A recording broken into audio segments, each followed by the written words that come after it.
Good morning, everybody. Welcome to Chassidus in the morning. Kuntres Hatefila. This is it's the fourth week now I'm going into. So we're doing a great job and tracking through. So we're in the middle of the first parak.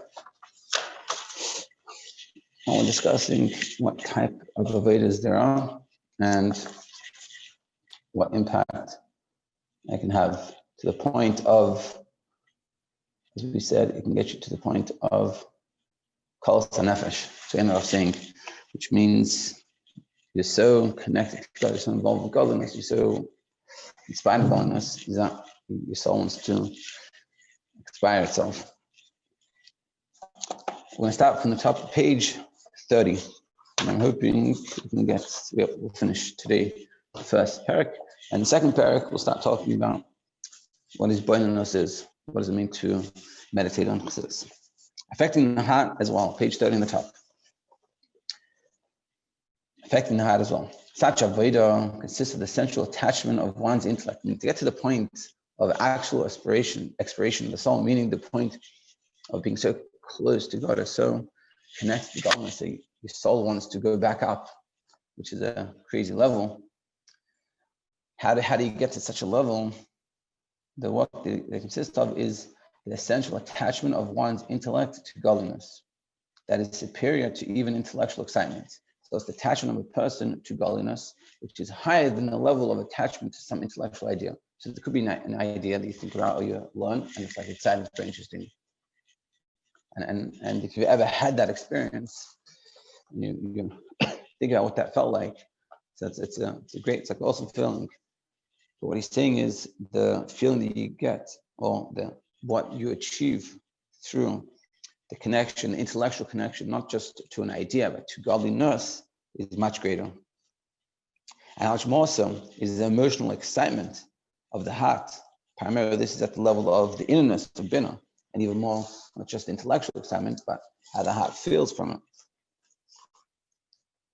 Primarily, this is the level of Bina, yeah. Nevertheless, this gauge and bond affects the heart too. Even though it's intellectual, it also has an effect on the heart. As it is written, and my heart has seen much wisdom, i.e. the heart and brain are equally receptive. This refers to the inner recesses of the heart, its innerness, since the godly light shines in the depths of the person's mind and heart. Because the godly light is being shined all the way through you, through that connection you're making, so you also feel it in your heart. Yet, though this illumination is fully revealed within the inner recesses of one's heart, it causes neither visible excitement nor manifest change of emotions. But meaning, like in simple, it's like, when you eat something that you enjoy, or you watch something that you like, or you hear some good music, it excites you, it feels good. But here, when you connect to godliness, you don't necessarily feel it in that physical way, but it's an inner feeling. It's like, it feels right, so to speak. I don't know if that's a good way of explaining it, but like, you feel it, it's just a different style of feeling. And therefore, it doesn't show any visible emotions, excitement, nor manifest change. But it's a deep level within you. For it is but the innermost aspect of one's heart that sees and senses the essence of godliness, and it utterly transcends comprehension and extends from the intellect to the heart. So because the reason why it's like this is because of where it's coming from. There's another way, top page 32, that light can manifest itself in a person's heart.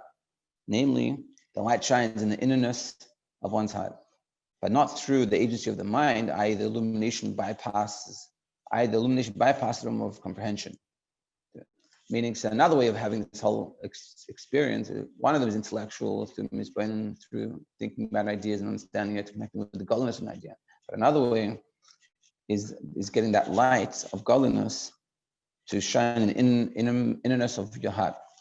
So this doesn't come through the mind, i.e. the illumination bypasses the realm of comprehension. The resulting excitement would be completely unbounded, in which there are different levels too, as explained elsewhere, concerning the difference between the ratzei, that is a characteristic of tikkun, and the ratzei is a characteristic of toyah. So he's saying you can have this level, and there's different levels in this level of bypassing the mind. And so he says, as explained elsewhere, the difference between ratzei of tikkun and ratzei of toyah. So in simple, ratzei means a desire. like a running. It's Ratzi and Shuv, running and returning. If I'm not mistaken, it's in the prophecy of Cheskel, that those angels, and he says, V'achayis Ratzi v'Shuv, that the angels were running, going and running and returning. So Ratzi is this feeling of wanting to get close to God, and Shuv is the feeling of return.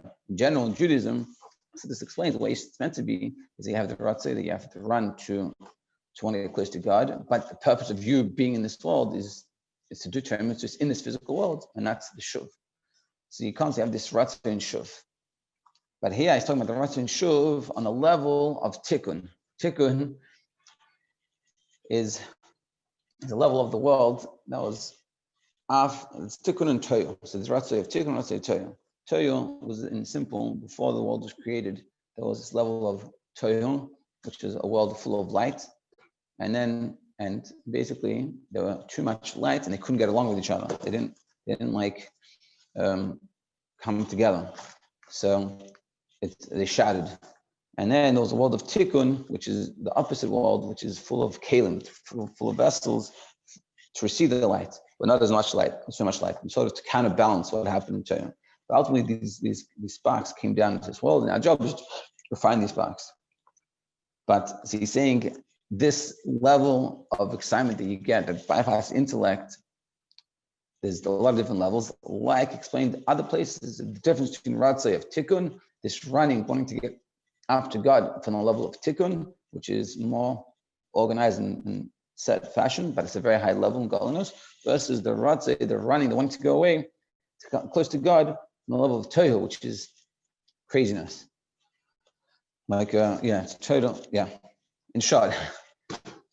So the light under discussion though originates from the innerness of the intellect. But what we're talking about was Kuntres Hatefila, which is the avodah of thinking and meditating on ideas of Velikus.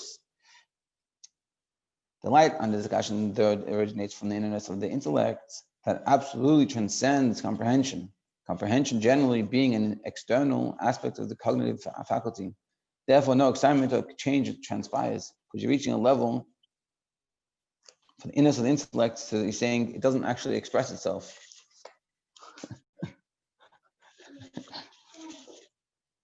It doesn't express itself outwardly. On the contrary, one's whole essence is utterly nullified. The person is so transfixed that he becomes like an inanimate stone, meaning the expression of that feeling, what that feeling causes, when it's external, when it's a level that we can comprehend truly, so it has a physical effect on us. We're talking about a level, very deep level within us, so the effect that it has is not a very external one. And for me, I can tell you from my experience, like when, I don't know if I've told everyone the story, but like when I started to realize that I shouldn't waste my day and I should learn a little bit, when I learned that day very distinctly, I never thought of learning as an important thing, like I didn't in those days. Like learning had such value, not just intellectually and what I meant to do, but like how it would change me. And I was wasting my day, and my wife told me to go learn something that would make me happier. I didn't understand why learning would make me happier. I wasn't so connected to learning in those days. I didn't think learning that much. So I tried it, and it did feel like right, but it wasn't like this feeling that you get when you eat ice cream or chocolate or something you enjoy or do something you enjoy physically. It was an interesting sensation. It wasn't felt. It's like you're saying, it's not like you become inanimate, like a stone, meaning it's a deep level. And when hopefully as we go on with the Sefer and we learn, we'll all start to feel such levels, connections. Tiferes. However, there is a form of gazing of the king's glory that pertains specifically to the attribute of Tiferes. Then there's looking at the king, there's thinking about God and connecting and like really being able to see godliness that's coming from the level of Tiferes. And Tiferes in general is called beauty, but it's beauty from like taking opposites. It's like it's taking Chesed and Gevurah and making Tiferes. For example, in the convergence of opposites, when several diverse elements are joined to become a single entity. Yeah, you take different opinions and you put it to one. Simple example of it is going to explain is like a body. We have a body and a soul. We bring this together and we serve God. That's like the ultimate fusion. This is beautiful. This is the first. In this regard, the sheer beauty of godliness is revealed and can be seen even within the creatures of Biyah. So we can see this Tiferes in the worlds of Bria, Yitzir, and Asiyah, in all the worlds that we, like in our world and worlds above us, who themselves contain antithetical aspects that have coalesced and become unified. Meaning, because Bria, it means creation, Yitzir is a formation, and Asiyah is a world of action like us, but all these have, so to speak, a body and a soul.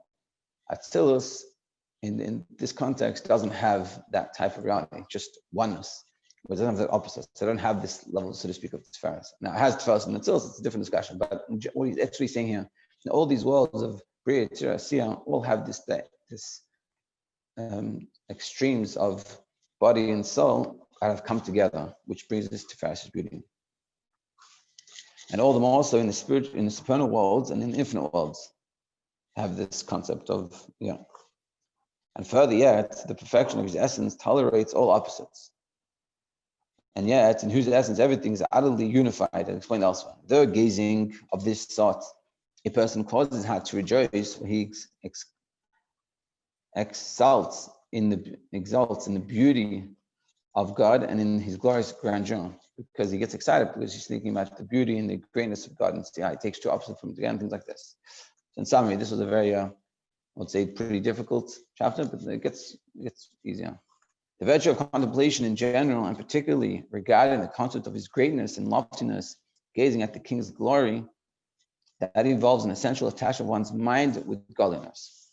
So in order to have this Tiferes, we have to connect our minds with godliness, meaning think about godliness and connect and learn and meditate. And what he's going to explain in the next chapter is how to meditate. How do you meditate? And I would love to continue doing it, but I have to stop here. And we'll continue tomorrow. Yeah, everyone should have a great day. And tomorrow we'll start to learn how to meditate in detail. Have a great day. Thanks for joining.